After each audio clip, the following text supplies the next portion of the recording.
Si tu montes trop le son, après ça fait du harcèlement. Oui. Ok. Donc il faut pas monter le son, il faut que toi tu rapproches ta bouche du micro. Oh là là. Reste le son, Raoul. Il y a un No, problème là. d'équalisation. Ok. Vas-y, fais test 1, test 1, test 1. Tout tight. Là, ça va marcher ou pas? Fais 1, 2, 1, 2. 1, 2, 1, 2. Il y a un problème de câble et de... Oh, vous êtes Vous connaissez bien l'audio. Pas vraiment, mais j'ai un beau-père qui faisait ça quand j'étais petite et puis j'ai fait beaucoup de musique, donc j'ai l'habitude de me sonoriser en C'est fait. pour ça que vous chantez bien. Ah ouais, merci. Test 1, 2, 1, 2. 1, 2. C'est un câble, c'est le câble qui doit être... Regarde, c'était bien... Sinon, on fait sans micro. Ouais, on parle assez fort en Aujourd'hui, général. peut-être que Matanji, tu pourras nous aider pour une Ouais, prochaine si vous voulez, ouais. Super, merci. Ok. En plus, demain, c'est narrage. Ouais, super. Pour faire des réglages, là, je crois qu'il y a un problème de câble. Ça va. Ouais, si tu veux faire les réglages pour On va faire le réglage à l'ancienne. Ouais. Alors, c'est le 46 qu'il y a sur le papier. 46, 8. Ok.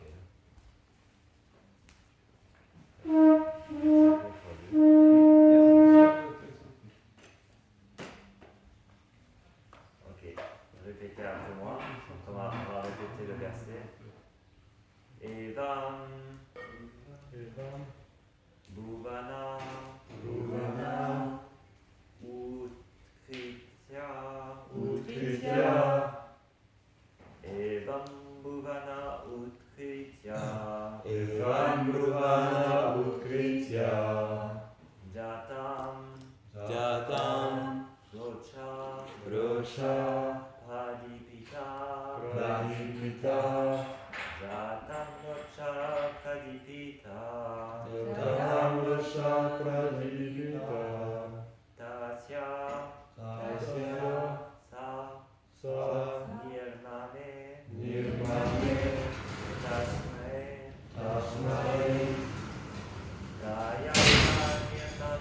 Nirmane Tasmai Dayasa Nirmane Tasmai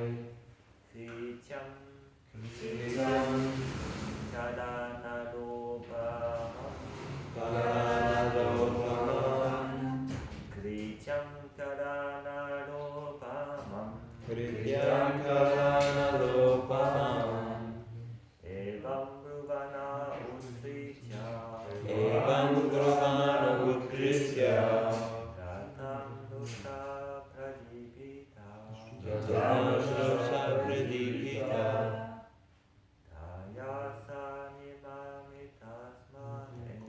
Tayasa Nirmame Tasmai Krityam Karanalopamam Evam Bruvana Utkritya Jatam Dosha Pradipita Tayasa Nirmame Tasmai Krityam Karanalopamam Evam Bruvana Utkritya Jatam Rosha Pradipita Tayasa Nirmame Tasmai Krityam Karanalopamam Evam Bruvana Utkritya Jatam Rosha Pradipitaha Tayasa Nirmame Tasmai Krityam Karanalopamam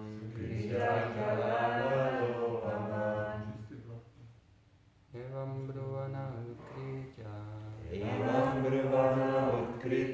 Jatam Dosha Pradipita Tayasa Nirmame Tasmai Krityam Karanalopamam Krityam Kalalalopaman. Tu veux essayer? Evan Bruvana Utritya. Evam Bruvana Utkritya. Ratan Rosa Pradipita. Jatam Rasha Pradipita. Taya Samirmane Tasmai. Tayasa Nirmame Tasmai. Irman Jalanulopaman. Krityam Kalalalopaman. Traduction et tenue et portée par sa divine grâce assez Bhakti Vedanta Swami Prabhupada. Evam, Evam. ainsi, Ainsi. Bhuvana, Bruvana. parlant, Parlant. c'est Dora Samuni qui parle.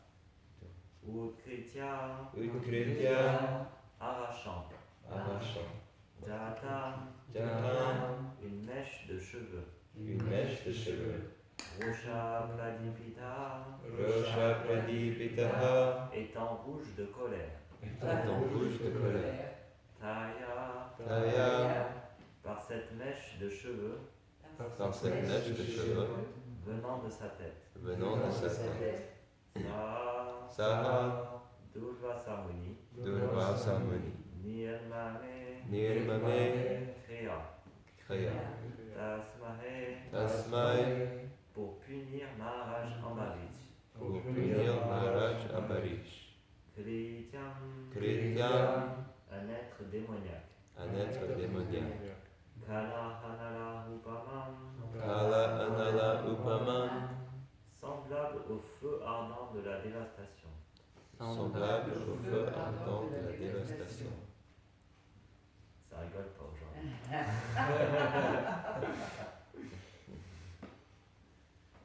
Alors, traduction. Donc c'est dans la continuité de l'histoire entre Ambarish Muni, donc Ambarish Maharaj et Durvasa Muni. Donc c'est après que Durvasa Muni se sente offensé par Ambarish Maharaj et qu'ils se mettent donc en colère. Donc là on voit ce qui se passe quand ils sont en colère. À ces mots, son visage devint rouge de colère. Arrachant une mèche de cheveux, il créa pour punir Maharaj Ambarish un démon semblable au feu ardent de la dévastation. Faites attention parce qu'aujourd'hui on est dans la même situation que quand Durvasa Muni s'est mis en colère face à Ambarish Maharaj. C'est le jour où il faut qu'on rompe le jeûne. Et alors, faut pas faire d'offense à Durvasa Muni. Sinon, attention, il va mettre feu à tout le château. Juste pour resituer l'histoire, donc Ambarish Maharaj a fait le vœu de Ekadashi et de Dvadashi pendant une année entière où il jeûnait complètement le jour de Ekadashi. On appelle ça Nirjal Ekadashi, c'est-à-dire il mangeait aucune nourriture, ne buvait pas, ne dormait pas et il utilisait tout son temps, parce que ça fait beaucoup de temps quand on ne fait pas toutes ces choses-là, il utilisait tout son temps pour glorifier le Seigneur. Ambarish Maharaj nous montre l'exemple de comment pratiquer les 9 pratiques de service de dévotion. C'est lui il est l'exemple pour être parfait dans ces 9 activités. Donc on va revenir dessus après. Et donc il avait, pendant toute une année, donc il avait suivi ce Ekadashi de manière très stricte. Et le lendemain donc, de Ekadashi, quand on fait ce qu'on appelle Nirjal Ekadashi, il faut rompre ce jeûne à une heure précise. Aujourd'hui d'ailleurs c'est entre 7h30 et 11h11 je crois, quelque chose comme ça. Donc là on est dans les temps. 7h34. Ouh là là. J'ai échappé belle. Et donc il avait tout bien fait à la perfection. Il avait jeûné, complètement Nirjala Ekadashi et il était sur le point donc de rompre son jeûne. Et quand on jeûne complètement, on peut rompre juste en prenant de l'eau. En fait, c'est ce que Maharaj a expliqué la semaine dernière quand il a donné la classe. Pour nous qui jeûnons juste de céréales et de légumineuses, si on boit que de l'eau, ça ne rompt pas notre jeûne, parce que notre estomac n'est pas complètement vide. Mais pour quelqu'un qui fait un Nirjala Ekadashi sans aucune nourriture et aucune boisson, juste le fait de boire de l'eau va rompre ce jeûne, cette austérité de jeûner. Et donc au moment de rompre le jeûne, le grand yogi Durvasa Muni arrive sur les lieux. Et en tant que grand dévot du Seigneur, il respecte bien toutes les lois de l'étiquette que l'on doit suivre quand un sage vient donc dans notre demeure. On doit en premier nourrir cette personne avant de nous-mêmes manger. Et donc son devoir était de d'abord nourrir Durvasa Muni. Mais Durvasa Muni, complètement absorbé dans ses austérités, à ce moment il décide d'aller continuer sa méditation. On dit qu'il est en samadhi, il est complètement absorbé dans la méditation transcendantale et il décide d'aller prendre un bain à la rivière Yamuna et de continuer sa méditation, son samadhi. Et du coup, Ambarish Maharaj est dans une situation très délicate parce que il doit rompre le jeûne parce que l'heure du jeûne arrive à sa fin, mais en même temps, il ne faut pas qu'il mange avant son hôte qui est Durvasa Muni. Du coup, à ce moment-là, il décide de consulter les brahmanas. Qu'est-ce que je peux faire? Et les brahmanas ont dit, d'après les Écritures, d'après les Védas, tu peux rompre le jeûne sans le rompre. En prenant de l'eau, tu romps le jeûne, mais non plus tu ne vas pas offenser Durvasa Muni parce que c'est pas comme si tu mangeais de la nourriture. Donc il décide de faire ça après consultation avec les brahmanas. Il fait ça, mais Durvasa Muni, par ses pouvoirs mystiques, donc la pratique de Ashtanga Yoga permet d'accéder à des pouvoirs mystiques, et notamment ceux qui Durvasa Muni avait. Il a pu comprendre que Ambarish Maharaj avait pris un peu d'eau à ce moment-là, et là il s'est mis très en colère. Donc c'est là qu'on en est dans l'histoire. Et donc là il va punir Ambarish Maharaj à cause de son offense. Et donc le verset, on va lire le verset d'après sur lequel Srila Prabhupada a donné une tenue rapportée. Alors, s'armant d'un trident et faisant trembler la terre sous ses pas, cette créature flamboyante s'avança vers Maharaj Ambarish. Ça, c'est le démon que Durvasa Muni vient de créer avec son cheveu. Mais le roi, voyant cela, ne fut pas du tout troublé et ne bougea pas d'un pouce. Donc, imperturbable. Il est complètement absorbé dans sa méditation sur le Seigneur suprême et il n'a aucune crainte. Il sait que le Seigneur le protège en toute situation. Donc Prabhupada explique. Narayana para salve nakutashana bibhyati. Un pur dévot de Narayan n'éprouve jamais de frayeur devant un danger matériel.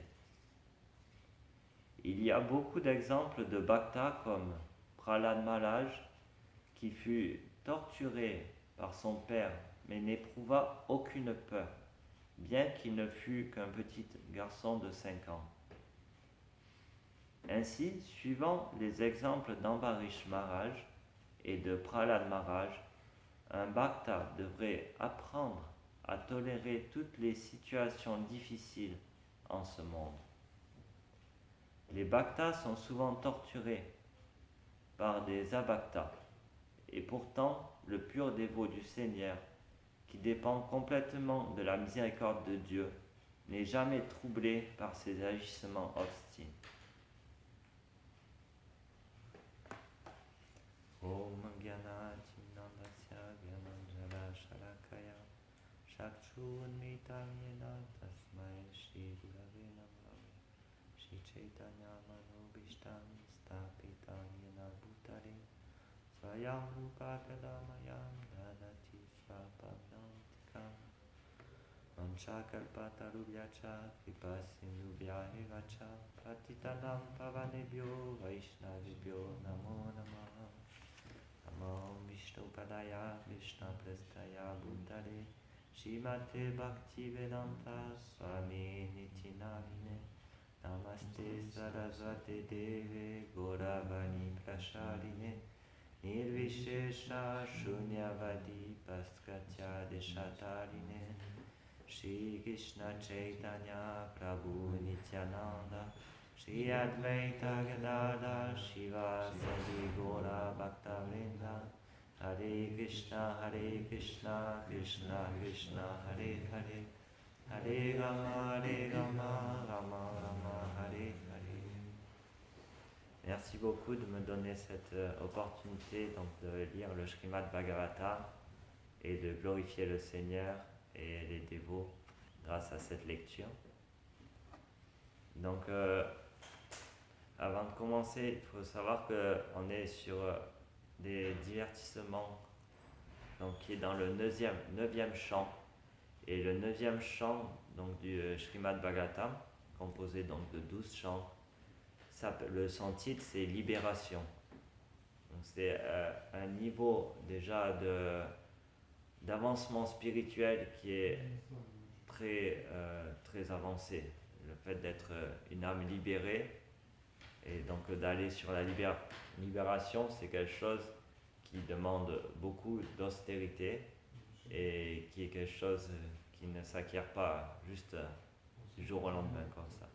Alors donnez-moi votre miséricorde que je puisse comprendre un petit peu ce que Prabhupada et ce que le Srimad Bhagavatam énonce dans ces versets. Donc je pense que quand j'ai lu ce sujet et cette teneur et portée, en premier ça m'a fait penser au fait qu'il fallait comprendre d'où vient la colère. Pourquoi Durvasa Muni se met en colère, sachant que la colère est quelque chose qui Krishna décrit dans la Bhagavad Gita comme à l'origine de la chute spirituelle. Et ça nous fait perdre la mémoire et l'intelligence. Il y a 2 versets dans la Bhagavad Gita où Krishna décrit la chute de l'âme spirituelle dans le monde matériel. Et cette chute, elle commence en premier avec l'observation, le fait d'observer les objets des sens, contempler les objets des sens, c'est-à-dire chercher à jouir dans ce monde par nos sens matériels. Donc la vue, l'écoute, le toucher, le goût, tous les différents sens qui nous mettent en contact avec ce monde. Donc Krishna décrit donc Dhyayato Vichayam Pumsa Sangaste Shupajayate.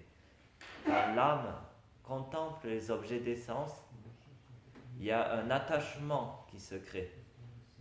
On peut voir quand on cherche à jouir de certains plaisirs des sens dans ce monde, on finit par s'attacher à ce plaisir. Et c'est ce qu'on voit. Et on va dire la société et le commerce fonctionnent là-dessus. Comment exposer les gens aux objets des sens?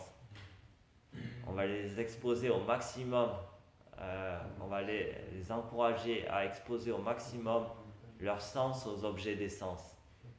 Et quand on fait ça avec la publicité par exemple, la télévision, la radio, en fait on va créer chez la personne un attachement. Il va finir par s'attacher à cet objet d'essence, à cette jouissance. Et cette jouissance-là, tant qu'elle est satisfaite par le fait de jouir de ses sens, la personne va oublier qu'elle souffre en ce monde et elle va pouvoir continuer à vivre comme ça. Mais à partir du moment où il va y avoir une frustration, parce qu'on ne peut pas en permanence alimenter ce contact entre les sens et les objets des sens. À partir du moment où cette jouissance va prendre fin, alors là il va y avoir frustration. Et de cette frustration naît la colère. Et c'est ce qui est décrit dans ce verset. Krishna dit, par la contemplation des objets des sens, l'attachement naît, et de l'attachement provient ensuite donc la concupiscence et la colère. Et ensuite, dans le verset d'après, Krishna explique que de cette colère, ça va faire, en fait, cette colère va alimenter ce qu'on appelle l'illusion, le fait de s'identifier au corps. Et cette illusion va nous faire perdre la mémoire et puis l'intelligence. Et quand on perd l'intelligence, c'est-à-dire quand on perd la connaissance de qui on est, alors là, on tombe dans le monde matériel. Donc c'est pour ça que ces versets-là sont une description exacte de ce qui se passe pour l'âme spirituelle qui est censée vivre éternellement au pied par les lotus de Krishna. Qu'est-ce qui se passe pour qu'elle chute dans le monde matériel? Et donc ça commence par cette contemplation des objets des sens. Alors on pourrait se dire, mais Durvasa Muni, c'était un grand yogi, il était en samadhi, il était en transe spirituelle. Comment ça se fait qu'il ait pu se mettre en colère? Il ne pratiquait, il n'avait aucune concupiscence, on pourrait dire. Il ne cherchait pas à jouir de ses sens. Alors il y a un piège dans la vie spirituelle. Il y a beaucoup de pièges. Il y en a un qui est toujours présent, même quand on avance spirituellement. C'est de s'identifier à une position et d'attendre en fait des mérites de nos austérités matérielles. C'est-à-dire que les yogis font beaucoup d'austérité. Ils restreignent le contact des objets des sens avec des sens avec les objets des sens. Et en faisant ça, ils limitent ce contact entre les sens et les objets des sens. Et alors ça, c'est des austérités. Par exemple, ils vont jeûner ou ils vont... Durvasa Muni, il me semble qu'il faisait pratiquer la méditation sous l'eau pendant beaucoup d'années. Et en fait, ces méditations-là, où ils restreignent complètement les objets des sens, ça ne veut pas dire que ça tue en fait le désir de vouloir jouir de ces sens. Et on garde en nous en fait ces anarthas, ces défauts, qui est de vouloir jouir séparément de Krishna. Ce qui fait que le moindre stimulation de colère, alors là, la colère elle devient, c'est comme si elle avait été mise en puissance en nous. Et là, on se met très en colère. On peut voir parce que des fois, dans la conscience de Krishna, on essaye de faire quelques austérités un petit peu. Ça peut arriver des fois pour certains brahmacharis. Et alors, des fois, on est un peu frustré de ces austérités. On va jeûner, par exemple, le jour des Kadashi, mais on a faim quand même. Et puis, le lendemain, il y a quelqu'un qui vient qui nous dit juste un petit truc. Prabhu, tu joues pas bien des cartages. Quoi? Comment tu dis? Je joue pas bien des cartages? C'est pas vrai! C'est pas vrai! Je joue très bien! Parce que justement cette frustration à cause des austérités ressort sous la forme de la colère. Et donc, en fait, pour les grands sages qui sont très avancés spirituellement, en fait, ils n'ont pas de frustration dans leurs austérités. Parce que dans ces austérités, en fait, ils sont justement dans une contemplation spirituelle. C'est-à-dire qu'en restreignant leur objet d'essence, en fait, ils expriment leur sens spirituel. C'est-à-dire le fait de servir Krishna et de goûter des rasas, une relation spirituelle avec Krishna. Donc peut-être qu'extérieurement on dirait qu'ils ne jouissent de rien, parce qu'ils ne montrent aucune preuve de jouissance matérielle. Mais dans leur cœur, en fait, ils goûtent ce rasa, ce préma, cette dévotion envers Krishna et cette relation avec Krishna. Et du coup, il n'y a aucune frustration dans leur austérité. Au contraire, leur austérité nourrissent leur préma, nourrissent leur plaisir de relationner avec Krishna. Et donc, pour ces personnes-là réalisées, il n'y aura pas de colère. Et donc, on peut le voir, par exemple, parfaitement dans l'exemple de Ambarish Maharaj, qui avait toutes les raisons pour se mettre en colère. Il avait jeûné toute la veille, il n'avait pas pris une seule nourriture, pas d'eau, jeûne complet. Et il était au moment de briser son jeûne, et là, Durvasa Muni qui vient l'empêcher de briser son jeûne, il s'en va, finalement, il brise le jeûne avec de l'eau, et là, Durvasa Muni se met très très en colère contre lui. Imaginez-vous qu'est-ce que vous aurez fait. Comment ça? J'ai pas le droit de briser le jeûne? On se serait mis très en colère dans cette situation. Alors, des fois, quand on vit dans l'association des dévots, dans un temple, Prabhupada décrit ces endroits comme Vaikunta. Vaikunta veut dire sans anxiété, sans peur. Donc des fois, on peut avoir cette expérience de vivre sans peur, sans anxiété, de voir que cet endroit est vraiment magnifique.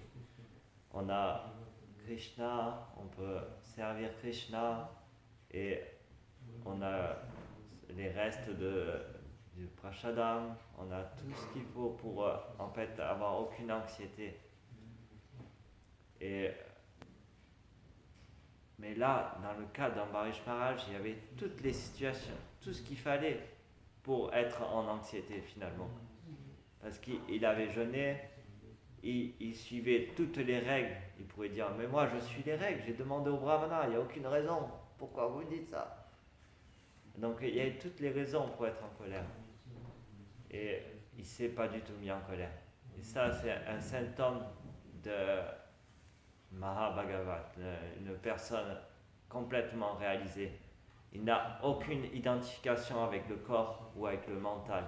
Donc il ne va pas se mettre en colère, même s'il voit le mental qui est un peu agité, ou le corps et les sens qui sont un peu agités, il sait qu'il n'est pas ça, il ne va pas se mettre en colère. Et du coup, il peut passer sans aucune colère. Mais pour nous qui sommes sur le processus de purification, où on se purifie de cette identification au corps, on peut avoir l'expérience de colère qui arrive à travers des relations avec des dévots, à travers une situation difficile. Et ça s'enflamme très vite, comme le feu. Ça ne prend pas longtemps. Quand on laisse un tout petit peu de colère naître en nous, ça ne prend pas longtemps à envahir tout le corps et tous nos sens. Et moi, j'ai eu l'expérience, en faisant Sankirtan, d'avoir des situations dans lesquelles les gens me mettaient très en colère. Vraiment. Ou de voir comment ils n'en avaient rien à faire de la vie spirituelle. Ils n'avaient rien à faire, qu'ils voulaient les voir souffrir en ce monde à travers tout le travail qu'ils font pour prendre un petit peu de plaisir en allant au McDo par exemple, ou des choses comme ça. Et quand on leur propose ce savoir et ce goût supérieur, ce plaisir, fait la joie de vivre et qui disent non, j'en ai rien à faire. Des fois, la colère en moi était là, je la sentais. Quand je chante mes tours, je ne vais pas me mettre en colère, mais dans cette situation, je peux sentir des fois la colère. Et une fois, c'est le plus fort que je l'ai senti, c'est une fois où il y a un alcoolique qui est venu vers moi et qui a commencé à m'attraper et à me secouer comme ça. Au début, je me disais, bon, ça va, je fais comme en Barish Maharaj, je ne me mets pas en colère. C'est pas de problème, il va s'arrêter, il est juste un peu bourré. Mais en fait, je l'ai laissé et puis j'ai senti que dans mon cœur, en fait, il y avait cette colère qui... En fait, sa colère était en train de venir dans mon corps. Et c'est contagieux, la colère. Très contagieux. C'est subtil, mais ça se transmet comme ça. Et sa colère qu'il a manifestée comme ça, je commençais à la sentir dans mon cœur. Mais j'ai prié très fort le Seigneur Nityananda de me protéger et ça s'est passé. Mais c'est très dur. Dans des situations, c'est très très dur. Et les acharyas et les grands dévots nous montrent comment faire pour justement ne jamais se mettre en colère. Et la clé, c'est de toujours engager nos sens dans le service du Seigneur. Et ça, c'est ce que les six Goswamis, ce que Ambarish Maharaj faisait, et ce que les six Goswamis aussi ont enseigné dans tout leur enseignement. Notamment dans Srinivasacharya décrit les six Goswamis dans ce chant. Et je voulais chanter la première partie de ce chant qui est magnifique. Ceux qui connaissent peuvent chanter avec moi. Krishna Kirtana Gana Tana Palo Prema Tambonidi Dila Dila Jana Priyo Priyakaro Nirma Sarupujito Shri Chaitanya Kripa Baro Bhuvi Bhuvo Bharavam Tarako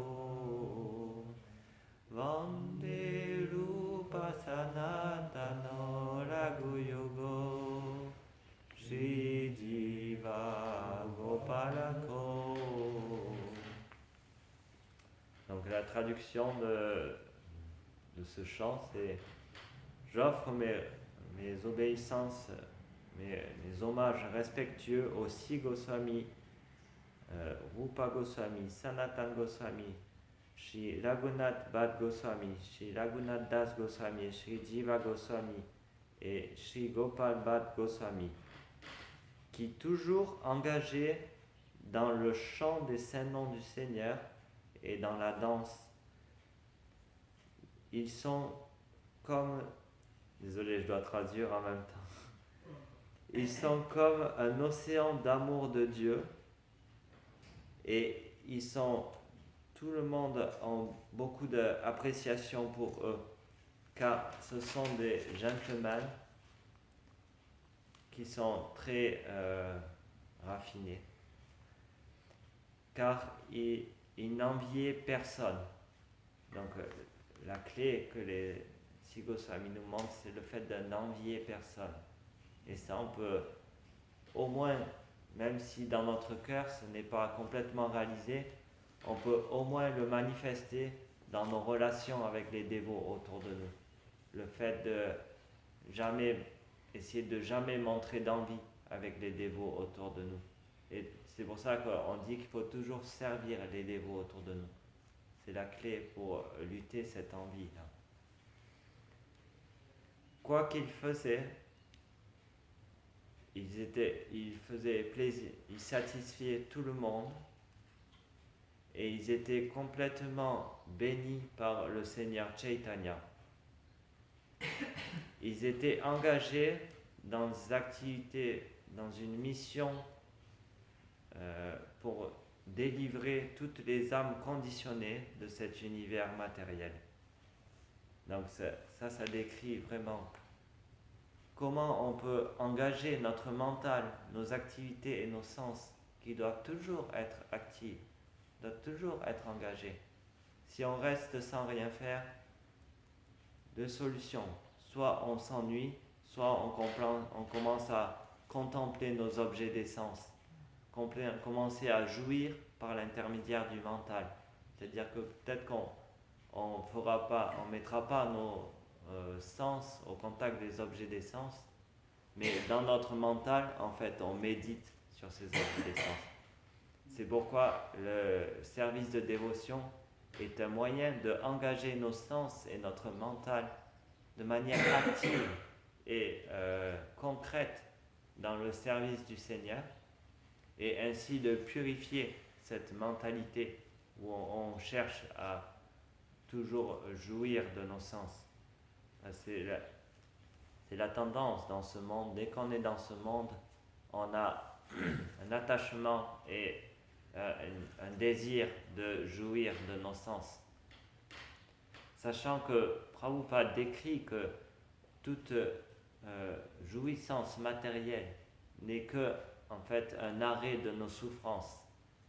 Car ce monde-là est décrit par Krishna à Arjuna comme étant un monde de souffrance, un monde temporaire de souffrance, Dukkalaya Mashashvatam. Et en fait, on est dans ce monde, sachant qu'on n'est pas fait pour vivre dans un monde transitoire et éphémère. En fait, on est toujours sous beaucoup de souffrances matérielles. Et du coup, tout ce qu'on appelle plaisir des sens dans ce monde, c'est en fait un arrêt de ces souffrances pendant un petit moment. Parce qu'on jouit de quelque chose qui satisfait les sens, et ça nous fait oublier notre souffrance. Mais on peut goûter en fait quelque chose de supérieur, plus que juste un oubli de nos souffrances. C'est le fait de goûter ce rasa avec Krishna, cette relation avec Krishna, par le service de dévotion.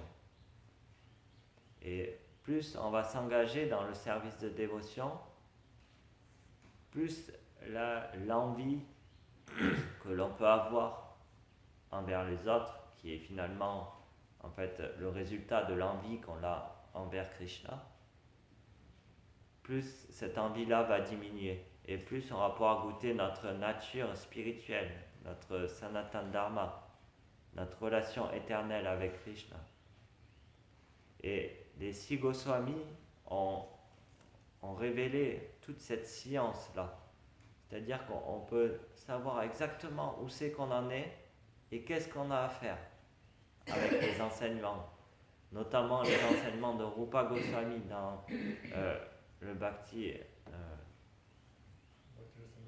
Rasamrita Sindhu, où il explique chaque étape dans la vie spirituelle. Et en fait, juste en étant sincère avec nous-mêmes, on peut savoir où c'est qu'on en est dans cette progression spirituelle. Et on peut savoir exactement ce que l'on a à faire.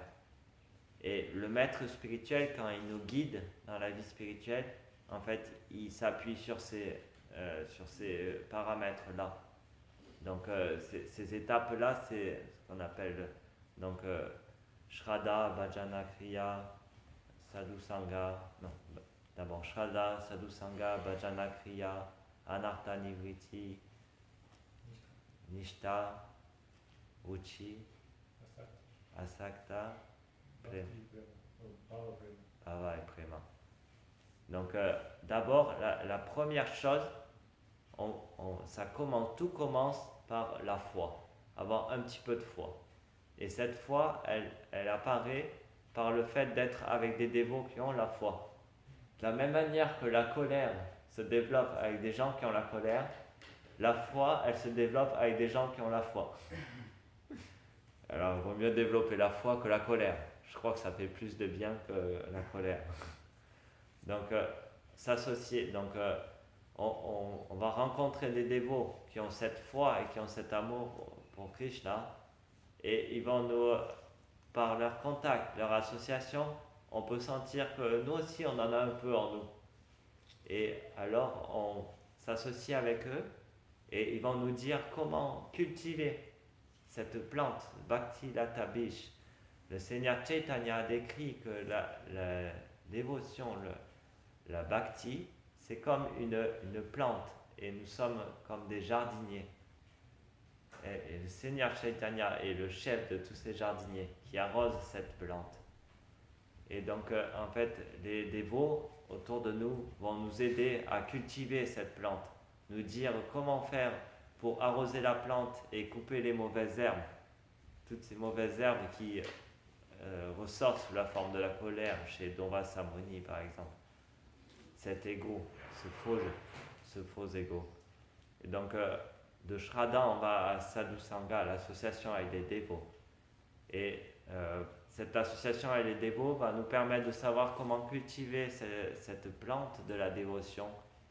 Et ça va nous amener vers le maître spirituel, qui lui va être le représentant finalement du Seigneur Chaitanya, qui va être apte et qualifié par la succession des maîtres à disciples. Il est reconnu comme qualifié pour arroser cette plante chez nous, nourrir cette plante. Et donc nous devons approcher ce maître spirituel. Et Krishna l'a déjà décrit il y a 5000 ans dans la Bhagavad Gita que pour connaître cette vérité absolue, pour connaître Dieu, la personne suprême, nous devons approcher quelqu'un qui est en contact avec cette vérité absolue, quelqu'un qui connaît la vérité absolue.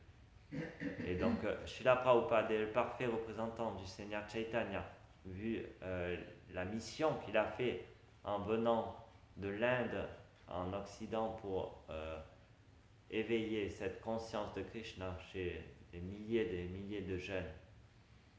Et donc, en prenant refuge en Srila Prabhupada et ses disciples, on va pouvoir être initié dans la voie de la bhakti, et alors c'est dit que la vie spirituelle commence.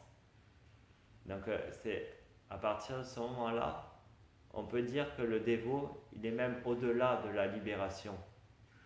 Il est au-delà de cette notion d'être libéré des souffrances de ce monde matériel, parce qu'il est déjà en train de cultiver la vie spirituelle, le rasa, le goût pour la vie spirituelle, la relation avec Krishna, écouter les divertissements du Seigneur et de ses dévots. Dans le Srimad Bhagavatam, il y a un verset qui décrit que au-delà de la libération, même les âmes libérées trouvent en fait ces âmes libérées qui recherchent aucun plaisir de ce monde, ils goûtent une satisfaction dans le fait de glorifier et d'écouter les gloires du Seigneur et les divertissements du Seigneur. Donc ça, c'est même plus élevé que le fait d'être juste libéré de ce monde. Et donc, par l'initiation, par ce maître spirituel, on va pouvoir développer en fait ces relations spirituelles avec les dévots, avec Krishna, et commencer à goûter cette félicité spirituelle, Ananda, dans laquelle on va complètement se libérer en fait de tous ces goûts matériels qu'on a pour la vie. Et alors progressivement on n'a plus qu'un seul désir finalement, ça va être de tout offrir, tous nos actes et nos paroles à Krishna et au Seigneur, comme Ambarish Maharaj faisait. Il utilisait tout son temps, tous ses sens, tous ses possessions, tout était utilisé dans le service du Seigneur. Et du coup, quand Durvasa Muni s'est mis en colère contre lui, ça ne lui a rien fait. Il n'y a plus de colère pour cette personne-là. Car il a réalisé en fait ce rasa et cette relation spirituelle au-delà de tout goût matériel pour la vie matérielle. Donc ce divertissement est vraiment un divertissement très important du Srimad Bhagavatam. qui peut nous aider vraiment dans notre vie spirituelle à ne pas se perdre dans de fausses austérités, des austérités non accomplies pour Krishna, mais accomplies pour un orgueil personnel ou pour une position dans la société, mais nous aide à comprendre que tous nos actes et toutes nos pensées doivent être engagés dans le service de Krishna, et que dès qu'il y a un petit peu de faux ego ou d'orgueil qui commence à germer en nous, il nous faut absolument prendre le remède qui est de servir les dévots autour de nous. Parce que ça va tuer cette infection, en fait, par la nature matérielle. Donc je vais relire le verset, puis on peut ensuite avoir une discussion. Je vais relire les 2 versets. À ces mots, son visage devint rouge de colère. Arrachant de sa tête une mèche de cheveux, il créa pour punir Maharaj Ambarish un démon semblable au feu ardent de la dévastation. S'armant d'un trident et faisant trembler la terre sous ses pas, cette créature flamboyante s'avança vers Maharaj Ambarish. Mais le roi, voyant cela, ne fut pas du tout troublé et ne bougea pas d'un pouce. Donc, s'il y a des commentaires ou des questions, des corrections, c'est le moment. Non, ça va. Tout est très clair.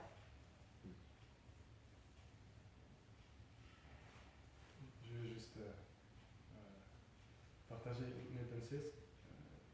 Le Rupa Goswami, il a donné cette voie spirituelle avec 9 étapes. Mais ce n'est pas que pour les dévots de Krishna, ça applique pour tous les chemins spirituels, pour les musulmans, pour les chrétiens. C'est incroyable comment il a donné cette connaissance à la façon universelle. Universelle, c'est ça? Universel. Universelle. Et c'est juste les différences, c'est le foi au base, tout au début. C'est différent, et c'est pour ça, à la fin, on a les différents résultats. Ultimement, toute religion doit nous amener au même résultat, ce préma et bhava. C'est la façon de prendre les bhava. La raison pour laquelle on ne le voit pas manifester forcément dans tous les pratiquants des différentes religions, c'est que le Seigneur Chaitanya a été mis en pouvoir, le Seigneur Chaitanya et Krishna en personne, où est venu pour donner Prema. Namo Mahavadanya Prema. Alors que dans d'autres religions, en fait, on n'a pas forcément ce Seigneur qui est venu pour donner Prema. Il est venu pour donner des règles religieuses, des règles de vie, des règles de conduite dans la vie. Mais ce Prema, cet amour pur pour Dieu, il a été donné par le Seigneur Chaitanya Mahaprabhu. Et ce qui fait que n'importe qui vient dans le temple et qui essaye juste de chanter sans trop de jugement, il peut goûter un amour qui est en lui. Parce que cet amour est présent chez nous tous. Mais après, ça ne veut pas dire que dans toutes les religions, on peut goûter cet amour-là. Parce que ça doit être donné par Krishna. Et dans la tonnerre et portée de Prabhupada, quand il commente, les bhaktas sont souvent torturés par les abhaktas, et pourtant, le pur dévot du Seigneur, qui dépend complètement de la miséricorde de Dieu, n'est jamais troublé par ses agissements hostiles. Ça m'a fait penser à Jésus-Christ, dès que j'ai lu ça. C'est exactement là, c'est une description et une définition exacte de qui est Jésus-Christ. Un pur dévot qui n'est pas touché par les agissements hostiles des mécréants, des personnes athées qui l'ont mis sur la croix. Il n'a rien dit. il s'est laissé torturer. Et qu'est-ce qu'il faisait? Il priait pour ces personnes-là. Donc Jésus-Christ nous montre la voie. Et finalement, si on veut suivre la voie de Jésus-Christ et goûter en fait cet amour qui va nous pouvoir nous aider à tolérer toutes les difficultés de cet âge de Kali, il nous faut goûter cet amour, ce préma qui nous est donné par le Seigneur Chaitanya. Et moi, je peux voir, parce que je viens d'une famille chrétienne et ils me disent rien quand je leur parle de Dieu, ils me jugent pas par rapport à ça. Ils sont très ouverts sûrement et ils voient qu'en fait on suit tous les enseignements de Jésus-Christ dans notre vie et on est plein de joie et plein d'amour. Finalement, c'est le but de tout cet enseignement que Jésus-Christ est venu donner. Donc oui, toutes ces étapes-là décrites par Rupa Goswami, elles sont dans toutes les religions, mais il n'y a pas les dernières parce qu'il n'y a pas le bhava donné par le Seigneur Chaitanya. Voilà, on peut dire que dans les autres religions, il y a Shraddha, Sadhu Sangha, Bhajana Kriya, peut-être le baptême, ou je ne sais pas comment c'est dans la religion musulmane. Ensuite, Bhajana Kriya, il y a un petit peu de Nartanivriti, purification, à travers peut-être le mariage, et la vie et le devoir, le fait de faire son devoir, ne pas faire le mal et tout ça. Il y a Nartanivriti, le fait de purifier nos défauts. Mais Ruchi, l'attachement n'est que de l'amour. Il n'y a que le bhakti, que la dévotion qui peut nous donner de l'attachement. Du coup, en fait, ces autres religions sont très austères finalement, si on veut les pratiquer. Vraiment. C'est très austère. Parce qu'il n'y a pas ce palam de Vishva Nivartate, ce goût supérieur. Du coup, c'est beaucoup d'austérité finalement. Beaucoup de ces religions. Et c'est pourquoi beaucoup de personnes ne suivent pas finalement les religions. Ils finissent par remettre de côté. Parce qu'ils n'ont pas ce goût supérieur. Donc, chantons Hare Krishna et tout est bon.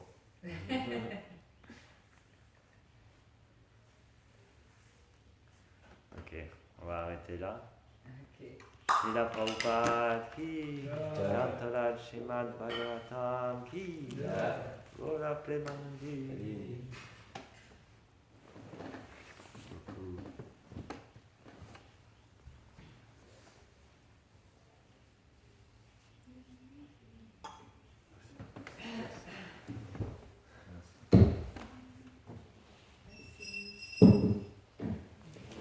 Jai Shri Radha Govinda.